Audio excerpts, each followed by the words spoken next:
Blessings and peace, and welcome to the Ice Turner Experience. Something you can't define, you can only experience. Today I'm actually going to break down some business strategy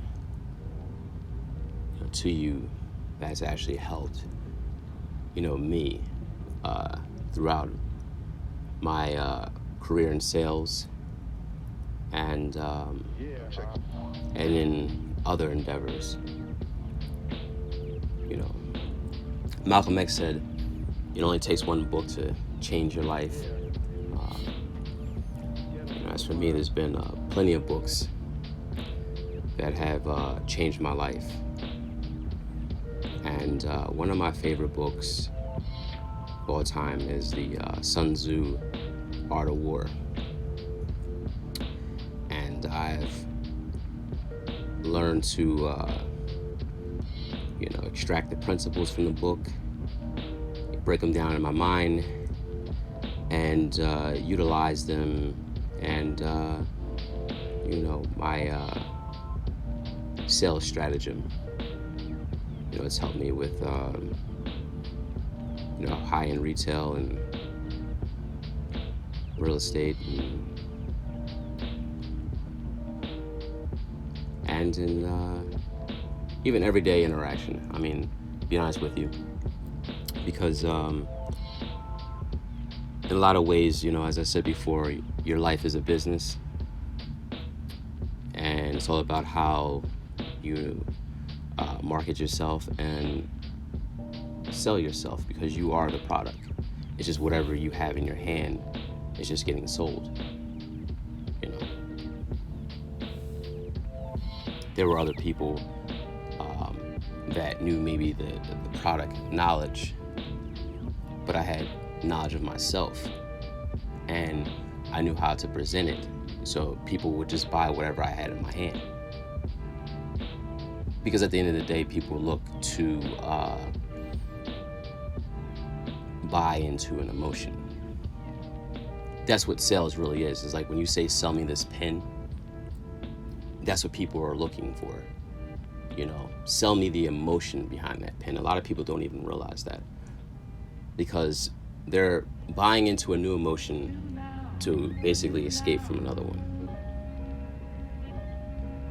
That's one of the things you have to understand. The mass majority of people are trying to escape a negative. So it's more so being keen in understanding and slick at listening to catch that. Once you find that negative, you have to be sort of like the miracle worker or the magic man, as as a salesperson. Especially if you're doing door to door, you're selling real estate, you're selling clothes, selling insurance, whatever. This is the model that you should take up. I'm going to expound on the principles first. I'm going to actually break down a little bit about the author, about the book, certain principles to take up, and we'll just go from here. Now, about Sun Tzu. Sun Tzu is best known as the author of The Art of War. His given name was Sun Wu. He was a contemporary of Confucius and lived during a tumultuous time in China. He is believed to have lived from 544 to 496 BC, before Christ, if anyone is familiar with that, near the end of spring and autumn period. During this time, China had more than 150 states continually competing for power. They battled until ultimately only 13 major states were left. One of those was the state of Wu. Wu-Tang.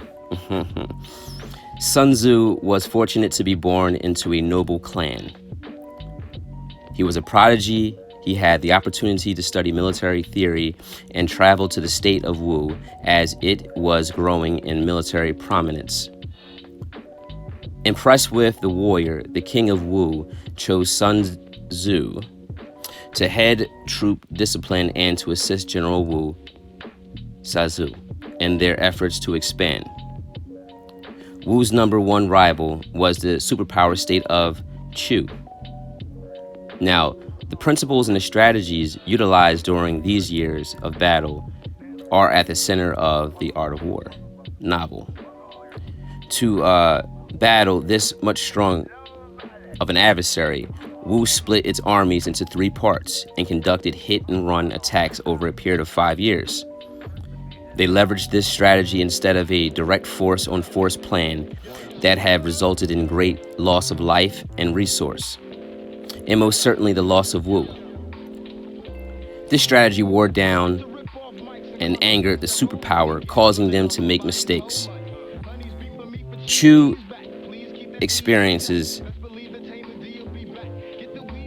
from this strategy, which he gained from those losses. So then, in the 6th year, the Wu launched a decisive assault and took Ying, Chu's capital. And that's about Sun Tzu, because you have to understand the intent of the author and the purpose of why they're writing the book. So now that you see that, I'm going to enhance your understanding. So now when you go into the book, you're going to have a different set of lenses. Now, about the book.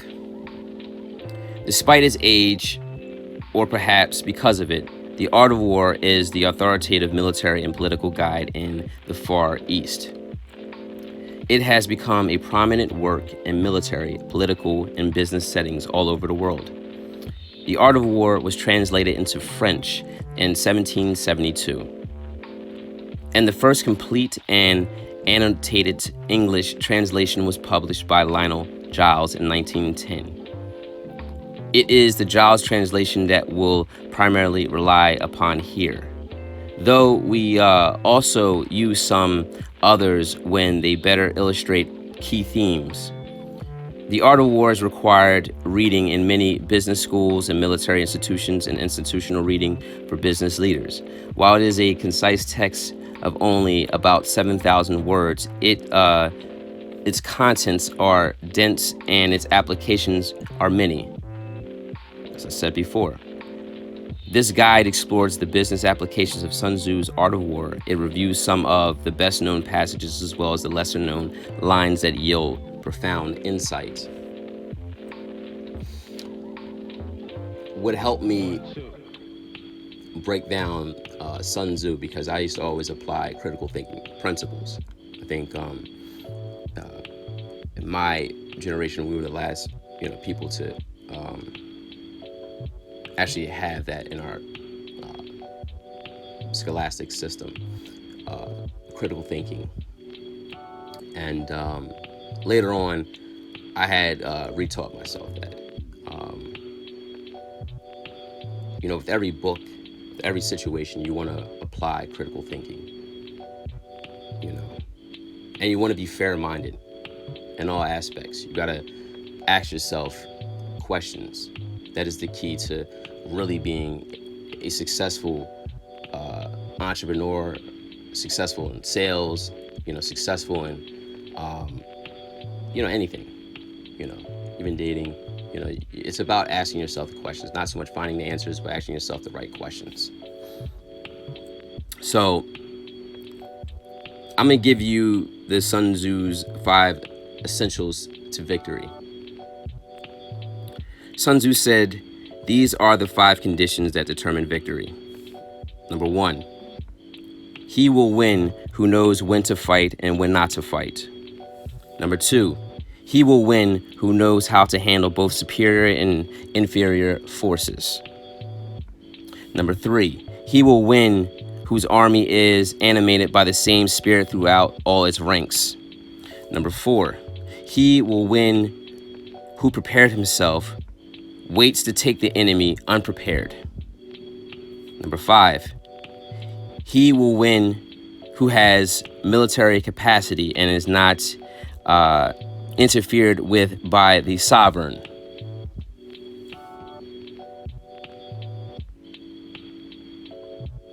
The key thing is to, not only to know yourself, to understand yourself,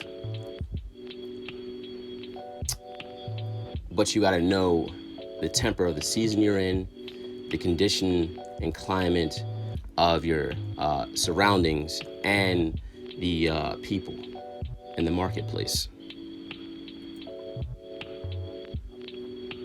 Now, it speaks on war and everything like that, but I could say with war, everything is war, bottom line. Let's say we're not going to go out and just bludgeon, everybody, but, what war is basically, it's the power of transactions and exchanges. You need to put food on your table. So it's important to know yourself and to be quite familiar with the product you're selling. And to know the person that you're interacting with.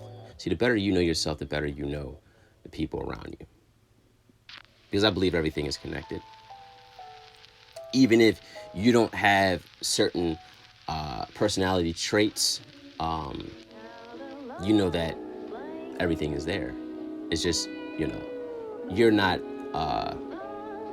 as influenced as they are by their personality traits. Yeah. So the better you know yourself, the better you'll be at sales, the better you'll be in your entrepreneurial pursuits. Okay. Now, let's look at number 1. He will win who knows when to fight and when not to fight. Now, knowing when to fight and when not to fight may sound simple, but it marks a profound distinction. See, Sun Tzu cautions to be selective with engagements. Now, remember what I said before about fear? Fear, people like to believe that it's non-existent, but it's actually existent in everyone's life. It's just how you deal with it. It's either you're servant, or fear is your master. Bottom line, because fear is something that's it's a false evidence of something appearing real, right? It's really just risk and reward, being cautious. See, the more aware that you are of yourself, the more fear is made, obvious. The thing is, I'm very cautious and mindful of things. You got to have that balance.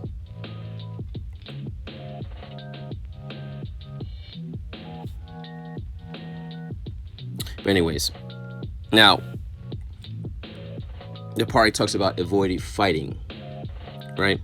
Superior business strategists aren't eager to fight at every opportunity.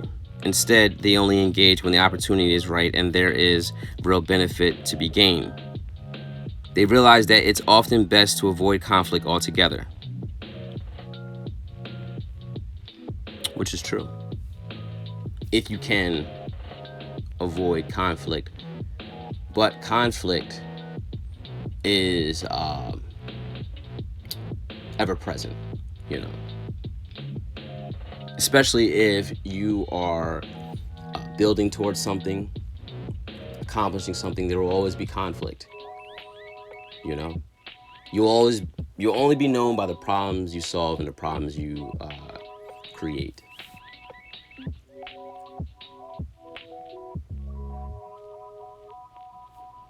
You just have to know the problems that you're creating and the problems that you're solving. You have to know the product that you're presenting.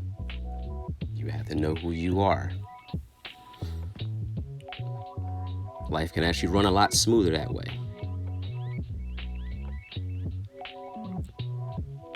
Therefore, the skillful leader subdues the enemy's troops without any fighting. He captures their cities without laying siege to them.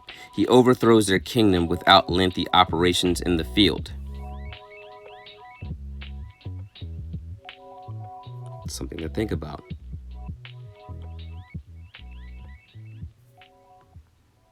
Business application.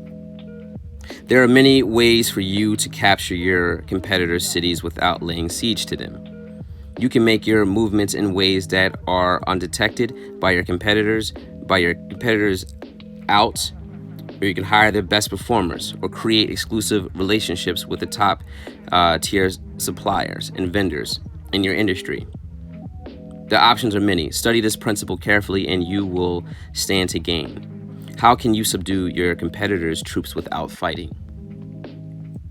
It's a very good question. Everything revolves around relationships.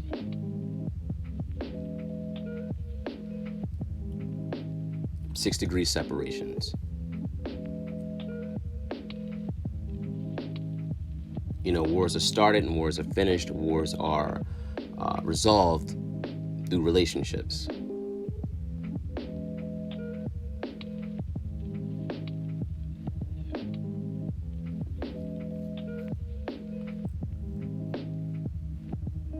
I know this principle in many ways.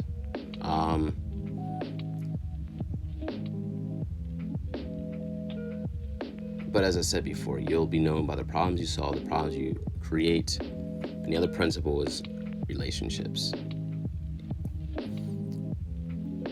And you have to understand why this book is so ill, man. Like, I hope you're getting a gist of it. I hope it's really, sparking your mind to go out and spend that $10. It's the best $10 you ever spent in your life. We're gonna buy a cup of coffee and a bagel or a movie ticket. I think movie tickets are more now. I don't know.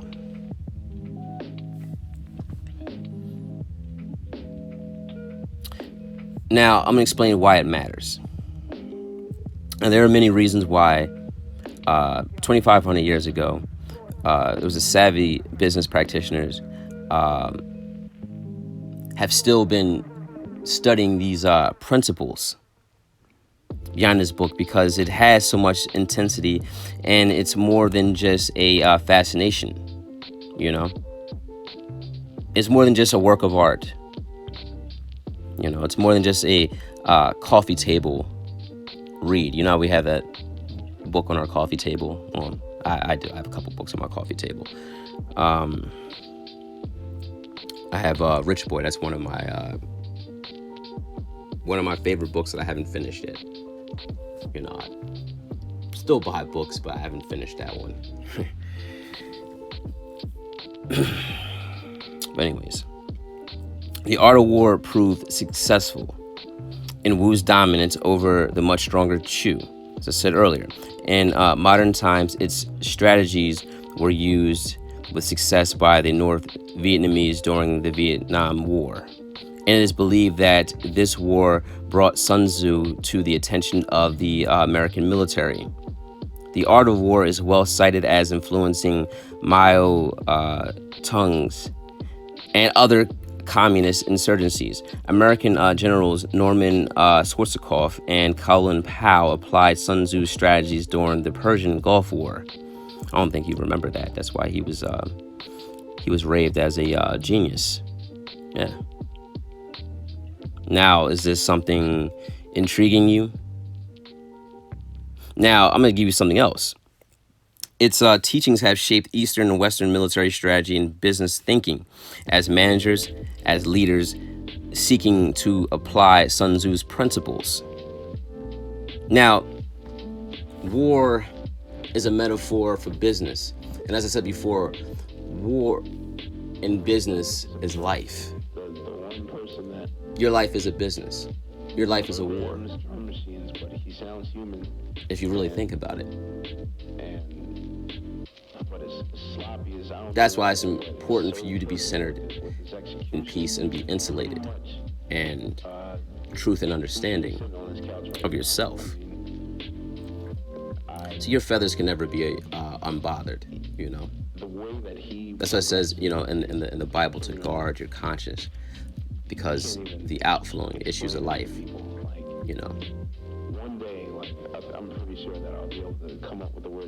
This is why it's important to guard your conscience, because then, you can manage yourself better.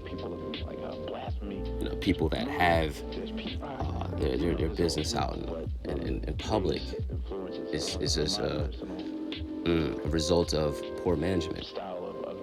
Because you understand, in order to manage other people, you have to manage yourself. In order to lead other people, you have to learn how to lead yourself.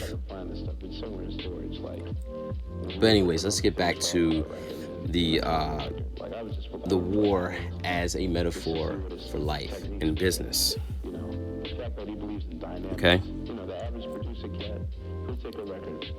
See, one has to accept the concept that war and business are all one and the same, and it's a metaphor for life. See, business and war have many parallels, and the novel that I'm discussing can show you how to carefully apply these principles to your advantage. So don't make the mistake of assuming that studying the art of war requires a desire to wage war or a thirst for carnage. You don't have to be a savage. You don't have to be ice. The book is not best suited for the dictatorial leadership style of previous generations. Rather, it is ideally suited for modern companies that value customer loyalty, strategic alliances, transparent user communities, agile innovation, and a desire to do the right thing. Naturally, some elements of a very old text written in an extremely different time and place do not apply to our modern business context. See, the art of war is replete with insightful strategies and wisdom that you can apply to your business. You can apply to your personal life. Yes, indeed. This is a guide that teaches you how to focus. Your concentration is everything. You have to look at it like that. Your concentration, because whatever you give attention to builds and grows.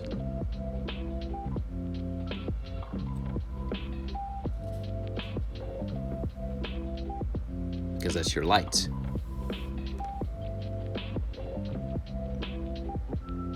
Now,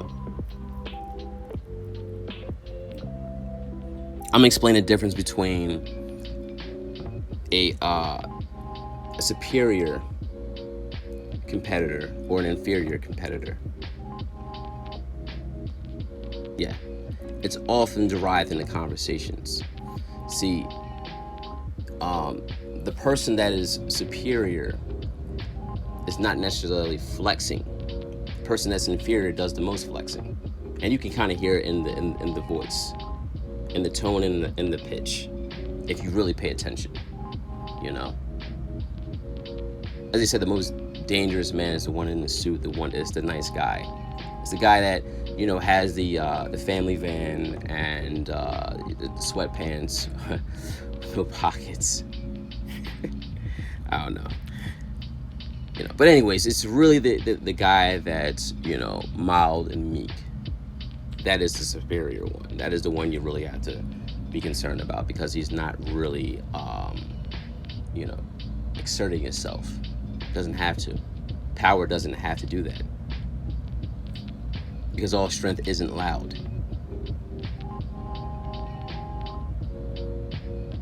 So that's what power talk is. This is what power thought is. This is how you can control the terrain around you, by controlling the terrain in your mind. Asking yourself the right questions, posing the right questions, and getting people to talk. If you think about it, God gives you one mouth, 2 ears, and 2 eyes, and 1 brain.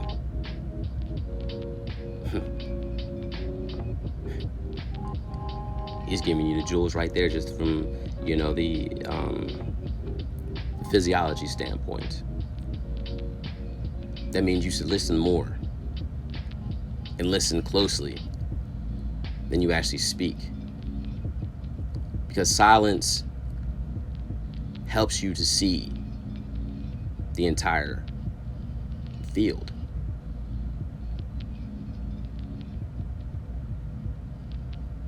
And also practice being patient.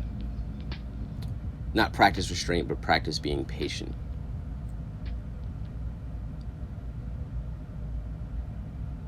Now, there's nothing wrong with, having emotions, as a man, as I said before. But is everything wrong when your emotions have you? You can't be a wishy-washy person. The key to not being a wishy-washy person is having a sense of resolve, a sense of settlement within yourself, to develop these skill sets, to be moved by certain things. As a man, you're either moved by your feelings or you're moved by principle. Guys tell you, oh no, to have emotions, I don't do that. I'm a Libra, so I understand the scales, the balance of the two. It's all about the right measurement. And my thought and my plan and my delivery and in my execution, it's all about the right measurement. You have to think of yourself as an alchemist, because you got to understand the chemicals in your own mind in order to understand the chemicals in other people's. You got to understand the balance and how to measure it properly. That is the science of our greatness.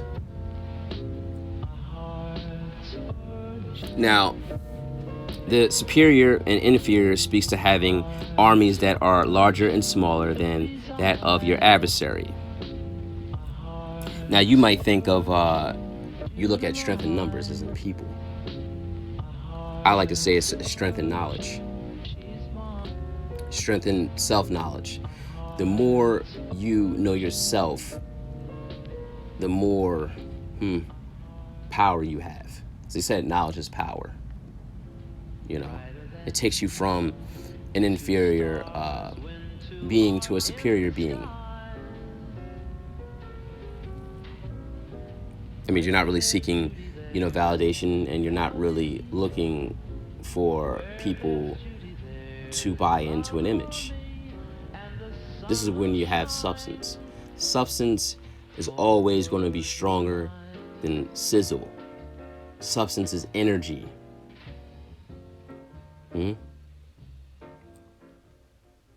That is one of the keys. I'm going to get into more of this.